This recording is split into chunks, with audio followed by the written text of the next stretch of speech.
మన విదేశాంగ మంత్రి ఎస్ జయశంకర్ గారికి లండన్లో ఏమైందో మీ అందరూ వినే ఉంటారు ఈ వార్తలు. మీకు చాథమ్ హౌస్ అని అంటారండి, the royal institute of international affairs building. ఇక్కడ మీకు ప్రముఖ బ్రిటిష్కు సంబంధించిన మేధావులు, ఇంటలెక్చువల్స్ వీళ్ళందరూ కూడా, అంటే వాళ్ళ థింక్ ట్యాంక్ అని అనాలి. వాళ్ళు ఎన్నో నిర్ణయాలు తీసుకుంటారు, పెద్ద పెద్ద లెవెల్లో డిస్కషన్స్ అవుతాయి. సో మన జయశంకర్ గారు కూడా ఒక మేధావి కాబట్టి చాథమ్ హౌస్లో వీళ్ళు ఒక మీటింగ్ పెట్టుకున్నారు. ఈ మీటింగ్ ఏమిటి అంటే మీ ట్రేడ్ అనండి, టెక్నాలజీ అనండి, అలాగే స్ట్రాటజిక్ కోఆపరేషన్, ఎడ్యుకేషన్. మన భారతీయులు చాలామంది యూకే వెళ్ళి చదువుకుంటూ ఉంటారు. సో వీటికి సంబంధించిన కీలకమైన నిర్ణయాలు వీళ్ళు తీసుకోవాలి. ఈయన షెడ్యూల్ ఎలా ఉంది అంటే మార్చి 4వ తారీఖు నుంచి మార్చి 9వ తారీఖు వరకు, అంటే ఆల్మోస్ట్ 4 to 5 days ఈయన లండన్లో ఉండాలి. సో ఇదంతా ఏంటి, ఖాళిస్తాన్ తీవ్రవాదులకు బాగా తెలుసు. ఆల్మోస్ట్ మీకు 5 days భారతదేశానికి సంబంధించిన ఎక్స్టర్నల్ అఫైర్స్ మినిస్టర్ ఇక్కడ ఉంటారు. కాబట్టి ఏదో ఒక రకంగా ఇతన్ని అటాక్ చెయ్యాలి, ఇతన్ని ఇబ్బంది పెట్టాలి, డిస్రెస్పెక్ట్ చెయ్యాలి అని వీళ్ళు ప్లాన్ చేసుకున్నారు. సో నేను బాధపడిన విషయం ఏంటంటే, ఇప్పుడు ఈ చాథమ్ హౌస్ నుంచి మీటింగ్ అయిపోయింది, ఈయన బయటకు వస్తున్నారు. మీకు కారు సిద్ధముగా ఉంది, కాన్వాయ్ వెనక కూడా మీకు వెహికల్స్ ఉన్నాయి. ఈ టైంలో అటువైపు చూశారో అనుకోండి, ఈ ఖాళిస్తాన్ జెండాలు పట్టుకునే తీవ్రవాదులు వరసగా నిలబడి ఉన్నారు. వీళ్ళు అరుస్తున్నారు, ఇండియా డౌన్ డౌన్ అని చెప్పి, ఖాళిస్తాన్ జిందాబాద్, ఇలాగ అరుపులు. కొంతమంది మొబైల్ ఫోన్లు పెట్టుకొని ఈయన తీయడానికి ప్రయత్నాలు చేస్తున్నారు. ఇంతలో చూడండి, సడన్గా ఒక వ్యక్తి ఈయన కారు ముందుకు వచ్చి, అంటే మన త్రివర్ణ జెండాను పట్టుకొని ఈయన ముందు చూపించి ఇలా డ్యామేజ్ చేసే ప్రయత్నము చేశాడు. మీరు బాగా ఆలోచించారు అనుకోండి, ఈ బ్రిటిష్ వాళ్ళ వైఖరి ఎప్పుడూ మారదండి, పరమ దరిద్రమైన మెంటాలిటీ. ఇప్పుడు వాళ్ళు ఏమంటారు, ప్రజలు మీకు జెండాలు పట్టుకొని మీకు భారత్కి వ్యతిరేకంగా వాళ్ళు నినాదాలు చెయ్యొచ్చండి, ఇది వాళ్ళ ఫ్రీడమ్ ఆఫ్ ఎక్స్ప్రెషన్, వాళ్ళ ఆవేశాలను వాళ్ళు అలా చూపించవచ్చు, ఏ తప్పు లేదు. ఒకవేళ మా యూకే ప్రభుత్వం మీద ఇలాంటి నినాదాలు తీసినా మేము ఎక్కడా కూడా అభ్యంతరాలు తెలపము. ఎందుకు అంటే ఇది ఒక ప్రజాస్వామ్య వ్యవస్థ, ప్రజలకు అధికారం ఇవ్వబడుతుంది. విన్నారు అనుకోండి, బాగా అనిపిస్తుంది. కానీ ఇక్కడ ఒక ఫారిన్ మినిస్టర్ ఇంకొక దేశం నుంచి ఆయన మీ దేశానికి వచ్చినప్పుడు సెక్యూరిటీ ఎవరు ఇవ్వాలి? ఖచ్చితంగా మీకు హోస్ట్ నేషనే ఇవ్వాలి. జెనీవా చట్టాల ప్రకారం ఇదే చెప్తుంది. ఒక మంత్రి మీ దేశానికి వచ్చిన తరువాత ఆయన సెక్యూరిటీ వ్యవస్థ మీరే చూసుకోవాలి. సో ఇప్పుడు ముందు మీరు ఎందుకు ఈ ఖాళిస్తాన్ తీవ్రవాదులను అక్కడ దాకా అలో చేస్తారండి? ఎందుకు అలో చేస్తారు?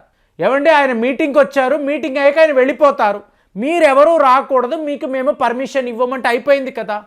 కావాలనేసే పర్మిషన్ ఇచ్చి వాళ్ళు జెండాలు పట్టుకొని వచ్చి అక్కడ నిలబడితే ఒక చిన్నపాటి బ్యారికేడ్ పెట్టేసి మీకు వాళ్ళు అరుస్తూ ఉంటే, సడన్గా ఒక వ్యక్తి ఈయన కారు ముందుకు వస్తున్నప్పుడు ఒకవేళ అతని చేతిలో ఏదో ఒక బాంబు ఉంది లేదా ఒక గన్ ఉంది, అప్పుడు పరిస్థితి ఏంటండి?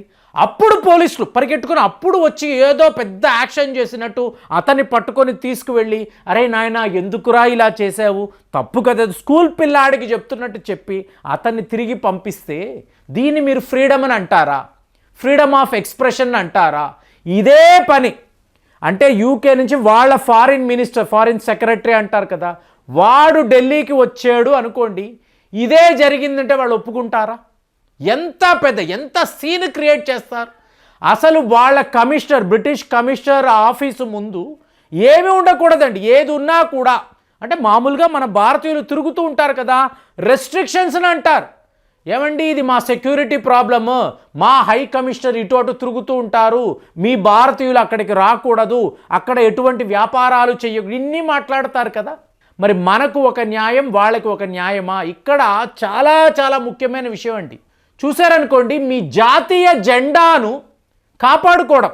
ఇప్పుడు యూనియన్ జాక్ అని అంటారు, యూకే వాళ్ళ flag, national flag union Jack అంటారు. ఒకవేళ ఈ యూనియన్ జాక్ని మీరు తగలబెట్టినా కూడా ఇది క్రైమ్ కాదండి, నేరము కాదు. ఎందుకంటే ఇది వన్ టైప్ ఆఫ్ ఎక్స్ప్రెషన్. నీ కోపాన్ని జాతీయ జెండా మీద చూపించావు అంటే డైరెక్ట్గా నీ దేశం మీదే చూపించావు, కాబట్టి ఇందులో ఎటువంటి నేరము లేదు. కానీ అదే నేషనల్ హానర్ యాక్ట్ 1971 అంటారు. దీని ప్రకారము ఒకవేళ మీరు మీ జాతీయ జెండా ఇండియన్ ఫ్లాగ్ దీనిని అవమానిస్తే చాలా పెద్ద క్రైమ్.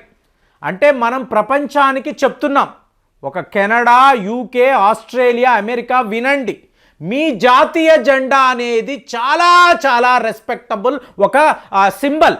దానిని ఎవరైనా అవమానిస్తే మీరు ఉపేక్షించకూడదు. ఇది చాలా పెద్ద నేరము. ఈ మాత్రము మీకు తెలియదా? వాడు ఓపెన్గా చెప్తున్నాడు. ఇదిగోండి యూకే ఫ్లాగ్ ఉంది, దీన్ని కాళ్ళకి వేసి తొక్కుతున్నాను. ఏం క్రైమ్ కాదండి, ఏ తప్పు కాదు. ఏ పోలీసులు మీకు ఏ చట్టము నన్ను ఏమీ చెయ్యదు. కానీ అదే ఇండియన్ ఫ్లాగ్ని ఇలా చేశారు అనుకోండి, తీసుకొని జైల్లో పెట్టే అధికారం మన రాజ్యాంగం మనకి ఇస్తుంది. అది తేడా. ఇప్పుడు గాంధీ గారు ఏం మాట్లాడారండి, మీరు ఇండియన్ ఫ్లాగ్ని ప్లాన్ చేయండి, ఎలా చేస్తారో చెయ్యండి, కానీ ఇందులో ఖచ్చితంగా యూనియన్ జాక్ యూకేకి సంబంధించిన వాళ్ళ జెండా ఉండాలి, ఖచ్చితంగా ఉండాలి. ఎందుకంటే వాళ్లే కదా మన పాలకులు. వాళ్ళు ఒకవేళ మన దేశాన్ని విడిచిపెట్టి వెళ్ళినా వాళ్లే కదా మనల్ని పరిపాలించారు.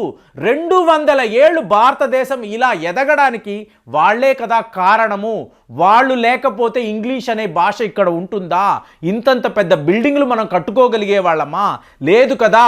కాబట్టి యూకే జెండా ఖచ్చితంగా భారత్ జెండాలో ఉండాలి. మనము కూడా ఒక కామన్వెల్త్ కంట్రీ అనేది ప్రపంచానికి తెలియాలి. అంటే మనం వాళ్ళ కాలనీగా ఉన్నామనేది ప్రపంచానికి ఎలా తెలుస్తుంది? మన జాతీయ జెండాలో వాళ్ళ జెండా కనిపించాలి. అందుకే కదండి మొన్న ఇండియన్ నేవీ యొక్క ఫ్లాగ్ మీకు సెయింట్ జార్జ్ క్రాస్ ఉంటుంది. మన ఫ్లాగ్ ఇంత ఉంటుంది, సెయింట్ జార్జ్ యొక్క క్రాస్ ఫుల్ ఫ్లాగ్లో ఉంటుంది. దీన్ని మొన్న మోదీ గారు మార్చారు, శివాజీ మహారాజ్ యొక్క సింబల్ని పెట్టారు. అంటే వాళ్ళ ఆధిపత్యము, వాళ్ళు మన పరిపాలకులను తెలియాలి అని మన నాయకులు ఎప్పటి నుంచో ఉవ్విళ్ళూరేరు. గాంధీ గారు, నెహ్రూ గారు, వీళ్ళందరూ మనము వాళ్ళ కింద ఉన్న వాళ్ళము, వాళ్ళు మన పరిపాలకులు, ఇది ప్రపంచానికి మనం తెలియజేయాలని పదే పదే అన్నారు. లక్కీగా అలాంటిది ఏం జరగలేదు. మనకు అంటూ ఒక ఫ్లాగ్, అలాగే ఇండియన్ ఎయిర్ ఫోర్స్ అనండి, ఇండియన్ ఆర్మీలో కూడా ఈ ప్రయత్నాలు జరిగాయి. అంటే బ్రిటిష్ వాడి జెండాను, వాడి క్రాస్ని తీసుకొచ్చే ప్రయత్నాలు జరిగాయి. లక్కీగా మనం ఎస్కేప్ అయ్యాం. కానీ నేవీది మాత్రము అలాగే ఉండిపోయింది. మొన్నటికి మొన్న మార్చుకోగలిగాం. అలాగే ఎన్నో వీధులు, ఈ వీధులంతా కూడా ఏంటంటే బ్రిటిష్ కాలనీ మనమని చెప్పడానికి వీళ్ళు ఆ పేర్లు పెట్టారు. అంటే ముందు మహమ్మదియన్స్ వాళ్ళ పేర్ల మీద వీధులు. మీరు ఢిల్లీ వెళ్ళారంటే ఎక్కడ చూసినా కూడా వీళ్ళ పేర్ల మీదే వీధులు ఉంటాయి. మెల్లిమెల్లిగా మార్చుకుంటూ వస్తున్నాము. మరి ఇక్కడ మీరు చూసారనుకోండి, బ్రిటిష్ కాలనీ భారత్ అని చెప్పడానికి వీళ్ళందరూ ప్రయత్నాలు చేస్తారు. సో ఇంకా కూడా జరుగుతుందండి, ఈ ప్రయత్నాలు ఇంకా కూడా జరుగుతుంది. కానీ ఒక జాతీయ జెండాను ఎలా గౌరవించాలని తెలియనప్పుడు నువ్వు ఫ్రీడమ్ ఆఫ్ ఎక్స్ప్రెషన్ గురించి ఏం మాట్లాడతావు? సో అది జరిగే పనే కాదు కదా. ఇలాగా మీకు జయశంకర్ గారు అక్కడికి వెళ్ళినప్పుడు మన జాతీయ జెండాను డ్యామేజ్ చేసే ప్రయత్నాలు వీళ్ళు చేశారు. సో చెయ్యడం అనేది మన వరకు నేరము. యూకేలో అది అలౌడ్ అని చెప్పి వాళ్ళు చెప్తున్నారు. అదే పని మనము ఇక్కడ చేసి చూపించామనుకోండి, ఖచ్చితంగా మనమైతే చెయ్యము. ఎందుకంటే మనము అతిథి దేవో భవ అంటాము. సో వాళ్ళను రెస్పెక్ట్ చేయాలి, వాళ్ళకు మంచి సెక్యూరిటీ ఇవ్వాలని చెప్పి మనం మన ప్రయత్నాలు చేస్తాము. ఈ దేశాలలో అలాంటి పరిస్థితి కనిపించడం లేదు కదా. సో ఇప్పుడు ఈ చాథమ్ హౌస్ అనబడే ఈ ప్రాంతంలో ఇది ఒక విఐపి ఏరియా అండి. ఇక్కడ ఇంతంత మంది ఖాళిస్తాన్ తీవ్రవాదులను మీరు ఎందుకు అలౌ చేశారు? ఈ వ్యక్తి డైరెక్ట్గా మన జెండాను పట్టుకొని ఈయన కారు ముందు వచ్చి దాన్ని డ్యామేజ్ చేసే ప్రయత్నం చేశాడు. సో దీన్నంతా భారతీయులుగా మనం ఒప్పుకుంటామా? కాబట్టి మన జాతీయ జెండా మనకు ఎంత ముఖ్యం, మీకేమనిపిస్తుంది? అసలు దాన్ని ఎలా గౌరవించాలి, ఏ రకంగా గౌరవించాలి? మీ అమూల్యమైన అభిప్రాయాలు తెలియజేయండి. మళ్ళీ వచ్చే వీడియోలో కలుద్దాం. జై హింద్.